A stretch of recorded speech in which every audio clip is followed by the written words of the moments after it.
Hi అండి అందరికి welcome to daily vlog. అందరూ బాగున్నారా? నేనైతే చాలా బాగున్నాను. వీడియో వచ్చేసరికి పన్నీర్ బటర్ మసాలా కర్రీ అయితే చేస్తున్నాను. ఇదేమంచి పన్నీర్ అయితే ముందుగా కట్ చేసుకుందాం. ఇదైతే ఇంట్లో చేసుకున్న పన్నీర్ అయితే కాదు, మేము బయట నుంచి స్టోర్ నుంచి తెచ్చుకునే పన్నీర్ అనమాట. మనం ఇంట్లో చేసుకునేది హెల్త్ కి మంచిది, అది టేస్ట్ కూడా బాగుంటది అనమాట. మన చిన్నపిల్లలకి మన ఇంట్లో వాళ్ళు ఎవరైనా తినొచ్చు. అది పన్నీర్ అయితే ఇలా పీసెస్ లా కట్ చేసుకోవాలి. కట్ చేసుకున్న పన్నీర్ని స్టెయిన్లెస్ స్టీల్ కళాయి అండి ఇది వచ్చేసరికి మనం దీంట్లో ఏ కర్రీస్ అయినా వండుకోవచ్చు. ఇది ఎక్కువ మాడిపోవడం అడుగంటడం గట్రా ఏమి ఉండదు అనమాట. మనం ఎలాంటి కర్రీస్ చేసుకున్నా చాలా బాగా వస్తుంది అనమాట. ఇది ట్రైప్లే అనమాట. ఇది సేమ్ నాన్ స్టిక్ కళాయి టైప్ అనమాట. చాలా బాగుంటది. కానీ నాన్ స్టిక్ వాడటం అయితే మనకి అంత మంచిది కాదు. అందువల్ల నేనైతే స్టెయిన్లెస్ స్టీల్ కళాయి అయితే తీసుకున్నాను. లాస్ట్ టైం అయితే నేను నార్మల్ గా సిల్వర్ కళాయి అయితే వాడేదాన్ని. అది కూడా బాగానే ఉంది, కానీ ఇది కొత్తగా తీసుకున్నాను. ఇందులోనైతే ఇప్పుడు పన్నీర్ బటర్ మసాలా కర్రీ అయితే చేస్తున్నాను. ఒక 2-3 స్పూన్స్ అయితే బటర్ అయితే వేసుకోవాలి. మనం కట్ చేసుకున్నటువంటి పన్నీర్ని కూడా వేసుకోవాలి అనమాట. ఇదైతే మనం ఫ్రై చేసుకోవాలి. మరి అంటే కొంచెం గట్టిగా నచ్చిన వాళ్ళైతే కొంచెం లైట్గా ఒక 2-3 మినిట్స్ పాటు ఇలా ఫ్రై చేసుకుంటే సరిపోతుంది. ఇది నాన్ వెజ్ తిన్న వాళ్ళకైతే చాలా బాగుంటుంది. మా పాప అయితే పడుకొని లేచిపోయిందండి ఇప్పుడేనే. ఈరోజు డిఫరెంట్గా జడ అయితే వేసాను. ఎలా ఉంది మా అక్షర? ఒకసారి చాలా ప్రేమ అయితే చూపించేస్తుంది నా మీద, ముద్దులు పెట్టేస్తుంది.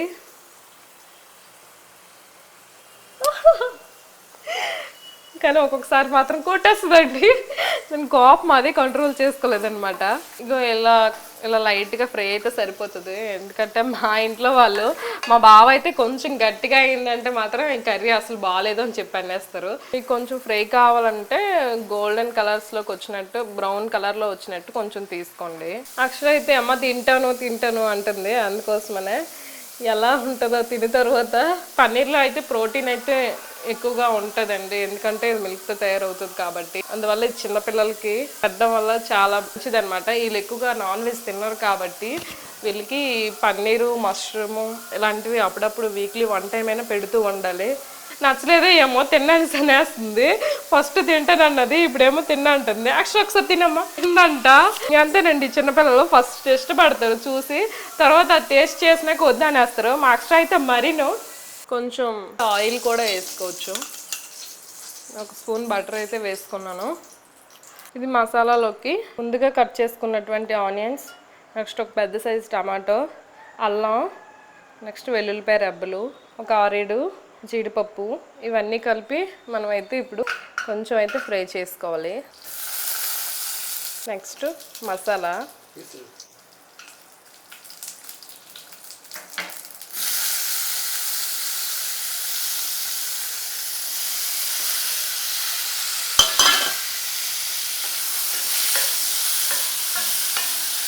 చాలా తక్కువ టైంలో సింపుల్గా అయిపోద్ది అనమాట.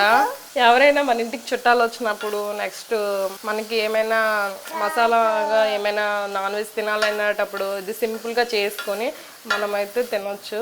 నెక్స్ట్ ఇది పూరీలోకి, next puri chapati, next fried రైస్లోకి, వెజ్ ఫ్రైడ్ రైస్లోకి, వెజ్ బిర్యానీలోకి కాంబినేషన్ అయితే చాలా బాగుంటుంది. ఇది మనం రైస్లోకి నెక్స్ట్ టిఫిన్స్లో కూడా అన్నిటిలోకి తినొచ్చు ఈ కర్రీని. ఏం కావాలి నాన్న? అదా ఎందుకు? అక్షర అయితే పడుకొని లేచింది కదా, దానికి వాటర్ కావాలంటుంది. అందుకోసం అని చెప్పి వాటర్ ఇస్తున్నాను.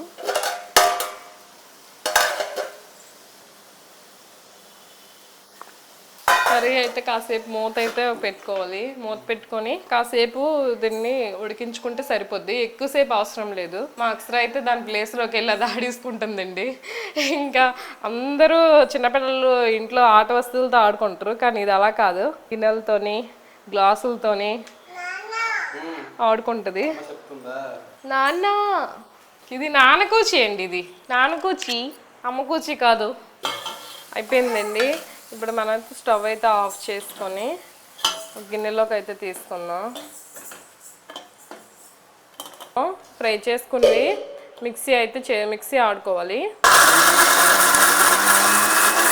ఇదైతే ఇలా మెత్తగా పేస్ట్ లాగా అయితే చేసుకోవాలి.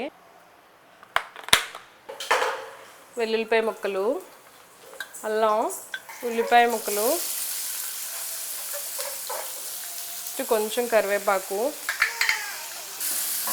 మీకు కొంచెం మసాలా ఎక్కువ కావాలని కూడా మసాలా వేసుకోవచ్చు.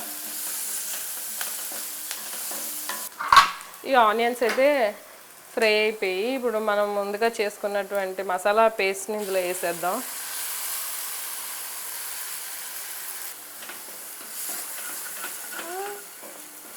ఈ మసాలా వేసుకున్నాక మనం బాగా కలుపుకొని మసాలా అయితే బాగా ఫ్రై అవ్వాలి. ఫ్రై అయిన తర్వాత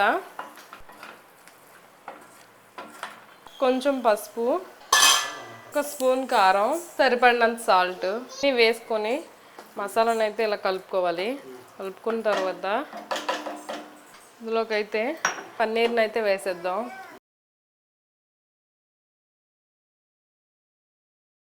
ముందుగానే మనం పన్నీర్ని అయితే ఫ్రై చేసుకున్నాం కాబట్టి ఇప్పుడైతే ఎక్కువ చేయాల్సిన అవసరం లేదు.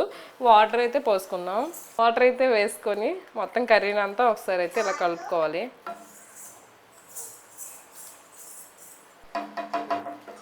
ఇలా వాటర్ అయితే పోసుకున్నాక కర్రీ అంతా కాసేపు అయితే ఇలా ఉడకాలి. 2 మినిట్స్ అలా ఉడికిపోతే సరిపోతుంది అనమాట.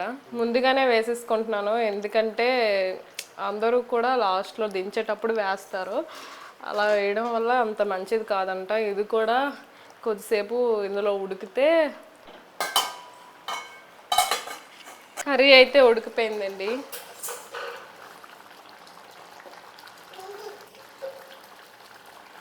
ఈ కన్సిస్టెన్సీలో దించుకుంటే సరిపోద్ది. మళ్ళీ లేదు అనుకుంటే ఇంకా థిక్గా అయిపోద్ది అనమాట కర్రీ. ఇలా ఉంచుకుంటే సరిపోద్ది అనమాట.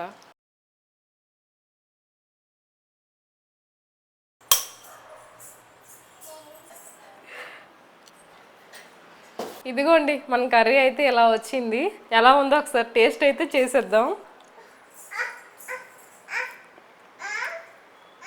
ఒకసారి టేస్ట్ చేయి ఎలా ఉందో. మీరు కూడా ఒకసారి ట్రై చేయండి. మా వీడియో నచ్చితే లైక్ చేయండి. అందరికీ బాయ్ అండి. బాయ్.